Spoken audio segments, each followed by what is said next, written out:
ॐ देवी महागौर्यै नमः। श्वेते वृषे समारूढ़ा श्वेतांबरधरा शुचिः महागौरी शुभं दद्यान् महादेव प्रमोददा। या देवी सर्वभूतेषु मा महागौरी रूपेण संस्थिता। नमस्तस्यै नमस्तस्यै नमस्तस्यै नमो नमः। वन्दे वाञ्छितकामार्थे चन्द्रार्धकृतशेखरां सिंहारूढा चतुर्भुजा महागौरी यशस्विनीं पूर्णेन्दुनिभां गौरी सोमचक्रस्थिताम् अष्टम महागौरी त्रिनेत्रां वराभीतिकरां त्रिशूलडमरू धरां महागौरी भजे। पटाम्बरपरिधानां मृदुहास्यानालङ्कारभूषितां मञ्जेरहारकेयोरकिङ्किणी रत्नकुण्डलमण्डितां प्रफुल्लवन्दना पल्लवाधरां कान्तकपोलां त्रैलोक्यमोहनां कमनीयां लावण्यां मृणालां चन्दनगन्धलिप्तां सर्वसङ्कटहन्त्री त्वमहि धन ऐश्वर्यप्रदायिनीं ज्ञानदा चतुर्वेदमयीं महागौरी प्रणमाम्यहम्। सुखशान्तिदात्री धनधान्यप्रदायिनीं डमरुवाद्यप्रिया अद्या महागौरी प्रणमाम्यहम्। त्रैलोक्यमङ्गलत्वमहि तापत्रयहारिणीं वददं चैतन्यमयी महागौरी प्रणमाम्यहम्। ओंकारः पातु शीर्षो मां ह्रीं बीजं मां हृदयो क्लीं बीजं सदा पातु नभो गृहो च पादयो ललाटं कर्णो हुं बीजं पातु महागौरी मां नेत्रं घ्राणो कपोतचिबुको फट पातु स्वाहा मां सर्ववदनो। श्वेते वृषे समारूढ़ा श्वेतांबरधरा शुचिः महागौरी शुभं दद्यान् महादेव प्रमोददा। या देवी सर्वभूतेषु मा महागौरी रूपेण संस्थिता। नमस्तस्यै नमस्तस्यै नमस्तस्यै नमो नमः। वन्दे वाञ्छितकामार्थे चन्द्रार्धकृतशेखरां सिंहारूढा चतुर्भुजा महागौरी यशस्विनीं पूर्णेन्दुनिभां गौरी सोमचक्रस्थिताम् अष्टम महागौरी त्रिनेत्रां वराभीतिकरां त्रिशूलडमरू धरां महागौरी भजे। पटाम्बरपरिधानां मृदुहास्यानालङ्कारभूषितां मञ्जेरहारकेयोरकिङ्किणी रत्नकुण्डलमण्डितां प्रफुल्लवन्दना पल्लवाधरां कान्तकपोलां त्रैलोक्यमोहनां कमनीयां लावण्यां मृणालां चन्दनगन्धलिप्तां सर्वसङ्कटहन्त्री त्वमहि धन ऐश्वर्यप्रदायिनीं ज्ञानदा चतुर्वेदमयीं महागौरी प्रणमाम्यहम्। सुखशान्तिदात्री धनधान्यप्रदायिनीं डमरुवाद्यप्रिया अद्या महागौरी प्रणमाम्यहम्। त्रैलोक्यमङ्गलत्वमहि तापत्रयहारिणीं वददं चैतन्यमयी महागौरी प्रणमाम्यहम्। ओंकारः पातु शीर्षो मां ह्रीं बीजं मां हृदयो क्लीं बीजं सदा पातु नभो गृहो च पादयो ललाटं कर्णो हुं बीजं पातु महागौरी मां नेत्रं घ्राणो कपोत चिबुको फट पातु स्वाहा मां सर्ववदनो श्वेते वृषे समारूढ़ा श्वेतांबरधरा शुचिः महागौरी शुभं दद्यान् महादेव प्रमोददा या देवी सर्वभूतेषु मा महागौरी रूपेण संस्थिता नमस्तस्यै नमस्तस्यै नमस्तस्यै नमो नमः वन्दे वाञ्छितकामार्थे चन्द्रार्धकृतशेखरां सिंहारूढा चतुर्भुजा महागौरी यशस्विनीं पूर्णेन्दुनिभां गौरी सोमचक्रस्थिताम् अष्टं महागौरी त्रिनेत्रां वराभीतिकरां त्रिशूलडमरू धरां महागौरी भजे पटाम्बरपरिधानां मृदुहास्यानालङ्कारभूषितां मञ्जेरहारकेयोरकिङ्किणि रत्नकुण्डलमण्डितां प्रफुल्लवन्दना पल्लवाधरां कान्तकपोलां त्रैलोक्यमोहनां कमनीयां लावण्यां मृणालां चन्दनगन्धलिप्तां सर्वसङ्कटहन्त्री त्वमहि धन ऐश्वर्यप्रदायिनीं ज्ञानदा चतुर्वेदमयीं महागौरी प्रणमाम्यहम् सुखशान्तिदात्री धनधान्यप्रदायिनीं डमरो वाद्यप्रिया अद्या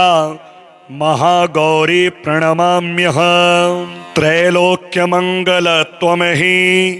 तापत्रयहारिणीं वददं चैतन्यमयी महागौरी प्रणमाम्यहम् ओंकारः पातु शीर्षो मां ह्रीं बीजं मां हृदयो क्लीं बीजं सदा पातु नभो गृहो च पादयो ललाटं कर्णो हुं बीजं पातु महागौरी मां नेत्रं घ्राणो कपोत चिबुको फट पातु स्वाहा मां सर्ववदनो श्वेते वृषे समारूढ़ा श्वेतांबरधरा शुचिः महागौरी शुभं दद्यान् महादेव प्रमोददा या देवी सर्वभूतेषु मा महागौरी रूपेण संस्थिता नमस्तस्यै नमस्तस्यै नमस्तस्यै नमो नमः वन्दे वाञ्छितकामार्थे चन्द्रार्धकृतशेखरां सिंहारूढा चतुर्भुजा महागौरी यशस्विनीं पूर्णेन्दुनिभां गौरी सोमचक्रस्थिताम् अष्टं महागौरी त्रिनेत्रां वराभीतिकरां त्रिशूलडमरू धरां महागौरी भजे पटाम्बरपरिधानां मृदुहास्यानालङ्कारभूषितां मञ्जेरहारकेयोरकिङ्किणि रत्नकुण्डलमण्डितां प्रफुल्लवन्दना पल्लवाधरां कान्तकपोलां त्रैलोक्यमोहनां कमनीयां लावण्यां मृणालां चन्दनगन्धलिप्तां सर्वसङ्कटहन्त्री त्वमहि धन ऐश्वर्यप्रदायिनीं ज्ञानदा चतुर्वेदमयीं महागौरी प्रणमाम्यहम् सुखशान्तिदात्री धनधान्यप्रदायिनीं डमरो वाद्यप्रिया अद्या महागौरी प्रणमाम्यहम् त्रैलोक्यमङ्गलत्वमहि तापत्रयहारिणीं वददं चैतन्यमयी महागौरी प्रणमाम्यहम्। ओंकारः पातु शीर्षो मां ह्रीं बीजं मां हृदयो क्लीं बीजं सदा पातु नभो गृहो च पादयो ललाटं कर्णो हुं बीजं पातु महागौरी मां नेत्रं घ्राणो कपोत चिबुको फट पातु स्वाहा मां सर्ववदनो श्वेते वृषे समारूढ़ा श्वेतांबरधरा शुचिः महागौरी शुभं दद्यान् महादेव प्रमोददा या देवी सर्वभूतेषु मा महागौरी रूपेण संस्थिता नमस्तस्यै नमस्तस्यै नमस्तस्यै नमो नमः। वन्दे वाञ्छितकामार्थे चन्द्रार्धकृतशेखरां सिंहारूढा चतुर्भुजा महागौरी यशस्विनीं पूर्णेन्दुनिभां गौरी सोमचक्रस्थितां अष्टं महागौरी त्रिनेत्रां वराभीतिकरां त्रिशूलडमरू धरां महागौरी भजे पटाम्बरपरिधानां मृदुहास्यानालङ्कारभूषितां मञ्जेरहारकेयोरकिङ्किणी रत्नकुण्डलमण्डितां प्रफुल्लवन्दना पल्लवाधरां कान्तकपोलां त्रैलोक्यमोहनां कमनीयां लावण्यां मृणालां चन्दनगन्धलिप्तां सर्वसङ्कटहन्त्री त्वं हि धन ऐश्वर्यप्रदायिनीं ज्ञानदा चतुर्वेदमयीं महागौरी प्रणमाम्यहम्। सुखशान्तिदात्री धनधान्यप्रदायिनीं डमरुवाद्यप्रिया अद्या महागौरी प्रणमाम्यहम्। त्रैलोक्यमङ्गलत्वं हि तापत्रयहारिणीं वददं चैतन्यमयी महागौरी प्रणमाम्यहम्। ओंकारः पातु शीर्षो मां ह्रीं बीजं मां हृदयो क्लीं बीजं सदा पातु नभो गृहो च पादयो ललाटं कर्णो हुं बीजं पातु महागौरी मां नेत्रं घ्राणो कपोत चिबुको फट पातु स्वाहा मां सर्ववदनो श्वेते वृषे समारूढ़ा श्वेतांबरधरा शुचिः महागौरी शुभं दद्यान् महादेव प्रमोददा या देवी सर्वभूतेषु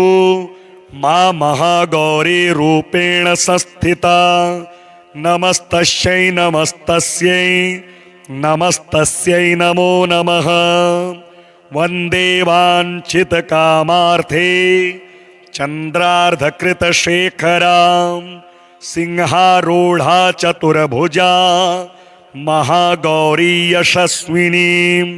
पूर्णेन्दुनिभां गौरी सोमचक्रस्थितां अष्टं महागौरी त्रिनेत्रां वराभीतिकरां त्रिशूलडमरू धरां महागौरी भजे पटाम्बरपरिधानां मृदुहास्यानालङ्कारभूषितां मञ्जेरहारकेयोरकिङ्किणी रत्नकुण्डलमण्डितां प्रफुल्लवन्दना पल्लवाधरां कान्तकपोलां त्रैलोक्यमोहनां कमनीयां लावण्यां मृणालां चन्दनगन्धलिप्तां सर्वसङ्कटहन्त्री त्वं हि धन ऐश्वर्यप्रदायिनीं ज्ञानदा चतुर्वेदमयीं महागौरी प्रणमाम्यहम् सुखशान्तिदात्री धनधान्यप्रदायिनी डमरो वाद्यप्रिया अद्य महागौरी प्रणमाम्यहम् त्रैलोक्यमङ्गलत्वमहि तापत्रयहारिणी वददं चैतन्यमयी महागौरी प्रणमाम्यहम् ओंकारः पातु शीर्षो मां ह्रीं बीजं मां हृदयो क्लीं बीजं सदा पातु नभो गृहो च पादयो ललाटं कर्णो हुं बीजं पातु महागौरी मां नेत्रं घ्राणो कपोतचिबुको फट पातु स्वाहा मां सर्ववदनो श्वेते वृषे समारूढ़ा श्वेतांबरधरा शुचिः महागौरी शुभं दद्यान् महादेव प्रमोददा या देवी सर्वभूतेषु मा महागौरी रूपेण संस्थिता नमस्तस्यै नमस्तस्यै नमस्तस्यै नमो नमः वन्दे वाञ्छितकामार्थे चन्द्रार्धकृतशेखरां सिंहारूढा चतुर्भुजा महागौरी यशस्विनीं पूर्णेन्दुनिभां गौरी सोमचक्रस्थिताम् अष्टम महागौरी त्रिनेत्रां वराभीतिकरां त्रिशूलडमरू धरां महागौरी भजे पटाम्बरपरिधानां मृदुहास्यानालङ्कारभूषितां मञ्जेरहारकेयोरकिङ्किणी रत्नकुण्डलमण्डितां प्रफुल्लवन्दना पल्लवाधरां कान्तकपोलां त्रैलोक्यमोहनां कमनीयां लावण्यां मृणालां चन्दनगन्धलिप्तां सर्वसङ्कटहन्त्री त्वमहि धन ऐश्वर्यप्रदायिनीं ज्ञानदा चतुर्वेदमयीं महागौरी प्रणमाम्यहम् सुखशान्तिदात्री धनधान्यप्रदायिनीं डमरो वाद्यप्रिया अद्य महागौरी प्रणमाम्यहम् त्रैलोक्यमङ्गलत्वमहि तापत्रयहारिणीं वददं चैतन्यमयी महागौरी प्रणमाम्यहम् ओंकारः पातु शीर्षो मां ह्रीं बीजं मां हृदयो क्लीं बीजं सदा पातु नभो गृहो च पादयो ललाटं कर्णो हुं बीजं पातु महागौरी मां नेत्रं घ्राणो कपोतचिबुको फट पातु स्वाहा मां सर्ववदनो श्वेते वृषे समारूढ़ा श्वेतांबरधरा शुचिः महागौरी शुभं दद्यान् महादेव प्रमोददा या देवी सर्वभूतेषु मा महागौरी रूपेण संस्थिता नमस्तस्यै नमस्तस्यै नमस्तस्यै नमो नमः वन्दे वाञ्छितकामार्थे चन्द्रार्धकृतशेखरां सिंहारूढा चतुर्भुजा महागौरी यशस्विनीं पूर्णेन्दुनिभां गौरी सोमचक्रस्थिताम् अष्टम महागौरी त्रिनेत्रां वराभीतिकरां त्रिशूलडमरू धरां महागौरी भजे पटाम्बरपरिधानां मृदुहास्यानालङ्कारभूषितां मञ्जेरहारकेयोरकिङ्किणी रत्नकुण्डलमण्डितां प्रफुल्लवन्दना पल्लवाधरां कान्तकपोलां त्रैलोक्यमोहनां कमनीयां लावण्यां मृणालां चन्दनगन्धलिप्तां सर्वसङ्कटहन्त्री त्वं हि धन ऐश्वर्यप्रदायिनीं ज्ञानदा चतुर्वेदमयीं महागौरी प्रणमाम्यहम् सुखशान्तिदात्री धनधान्यप्रदायिनीं डमरो वाद्यप्रिया अद्या महागौरी प्रणमाम्यहम् त्रैलोक्यमङ्गलत्वं हि तापत्रयहारिणीं वददं चैतन्यमयी महागौरी प्रणमाम्यहम् ओंकारः पातु शीर्षो मां ह्रीं बीजं मां हृदयो क्लीं बीजं सदा पातु नभो गृहो च पादयो ललाटं कर्णो हुं बीजं पातु महागौरी मां नेत्रं घ्राणो कपोत चिबुको फट पातु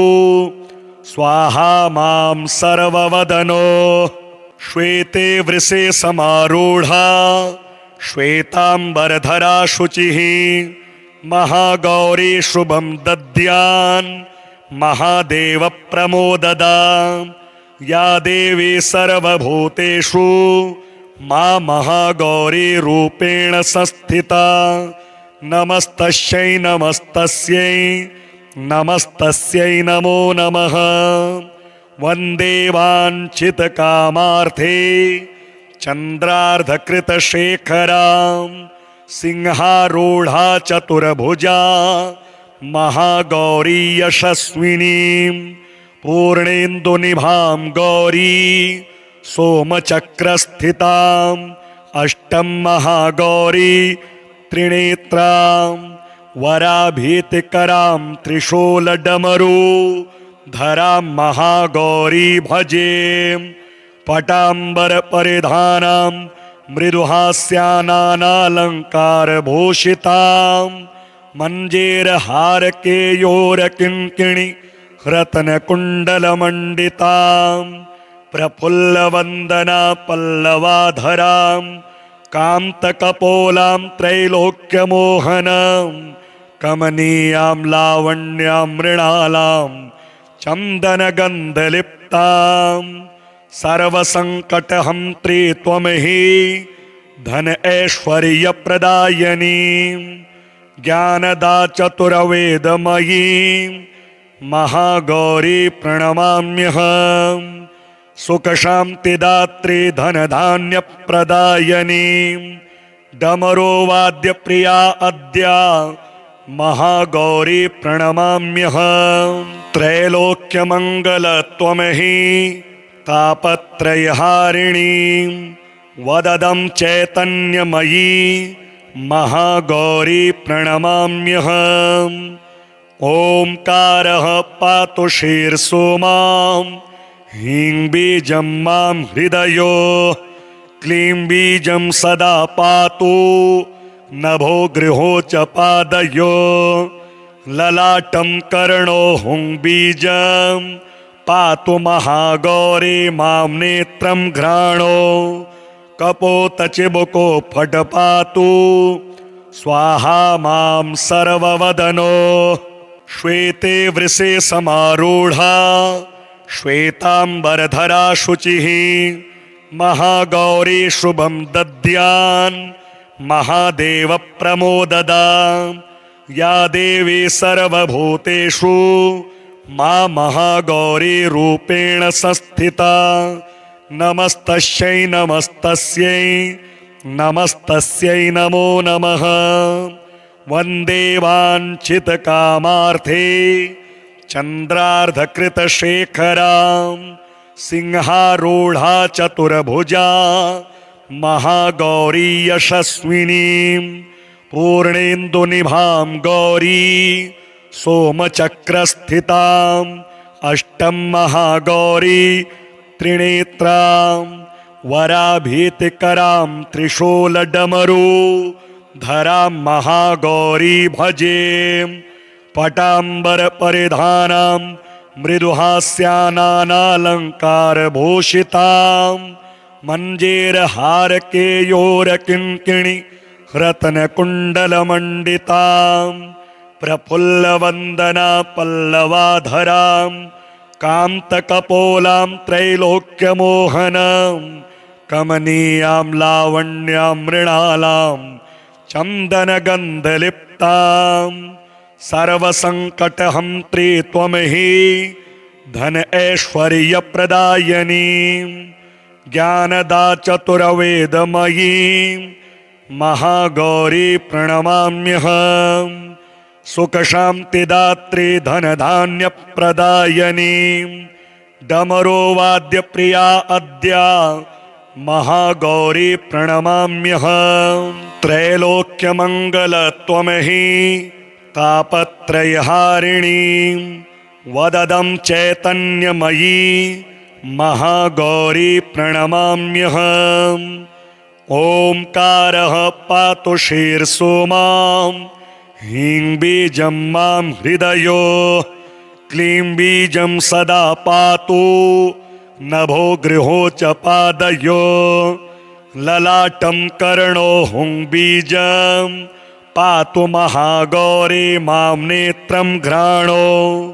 कपोतचिबुको फट पातु स्वाहा मां सर्ववदनो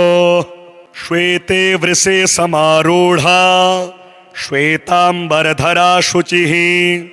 महागौरी शुभं दद्यान् महादेव प्रमोददा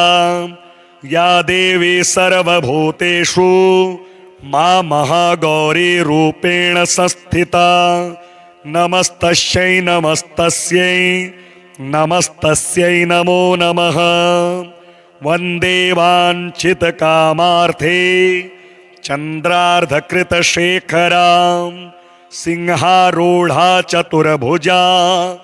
महागौरी यशस्विनीं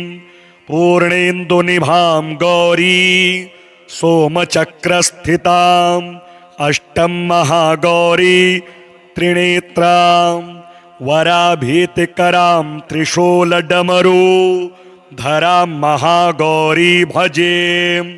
पटाम्बरपरिधानां मृदुहास्यानालङ्कारभूषितां मञ्जेरहारकेयोरकिङ्किणि रत्नकुण्डलमण्डितां प्रफुल्लवन्दना पल्लवाधरां कान्तकपोलां त्रैलोक्यमोहनां कमनीयां लावण्यां मृणालां चन्दनगन्धलिप्तां सर्वसङ्कटहन्त्री त्वमहि धन ऐश्वर्यप्रदायिनीं ज्ञानदा चतुर्वेदमयी महागौरी प्रणमाम्यहम् सुखशान्तिदात्री धनधान्यप्रदायिनीं डमरो वाद्यप्रिया अद्या महागौरी प्रणमाम्यहम् त्रैलोक्यमङ्गलत्वमहि तापत्रयहारिणीं वददं चैतन्यमयी महागौरी प्रणमाम्यहम् ओंकारः पातु शीर्षो मां ह्रीं बीजं मां हृदयो क्लीं बीजं सदा पातु नभो गृहो च पादयो ललाटं कर्णो हुं बीजं पातु महागौरी मां नेत्रं घ्राणो कपोतचिबुको फट पातु स्वाहा मां सर्ववदनो